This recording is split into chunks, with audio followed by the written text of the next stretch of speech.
தென்மண்டல ஐஜியை சந்திக்க போகிற போது அவர் சொல்றாரு, நீங்க எல்லாம் ஊர்வலம் போவீங்க, நீங்க எல்லாம் பேரணி போவீர்கள், அங்கே ஏதாவது நடந்துவிட்டா நீங்க தான் ஏவன்.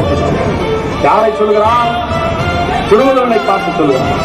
ஏற்கனவே ஒரு வழக்குல ஏவனை போட்டு எத்தனை பஸ் உடஞ்சிச்சுன்னு வரலாறு தெரியாதா தென்மண்டல ஐஜிக்கு? ஏற்கனவே என்ன ஏவனிலே சேர்த்ததற்காக எத்தனை பேருந்துகள் நொறுக்கப்பட்டது, எத்தனை பேருந்துகள் எரிக்கப்பட்டது என்கின்ற புள்ளி விவரத்தை உளவுத்துறை அதிகாரிகளை தென்மண்டல ஐஜியிடம் கொடுங்கள். ஆனால் தென்மண்டல ஐஜிக்கு சொல்ல கடமைப்பட்டிருக்கிறேன், 1000 வழக்குகளை முதல் நபராக என் பெயரை சேர்த்தால் அதைத்தான் நான் இந்த சமூகத்திற்கு படையாற்றுகிறேன். இந்த சமூகம் எனக்கு கொடுத்த பட்டயம் என்று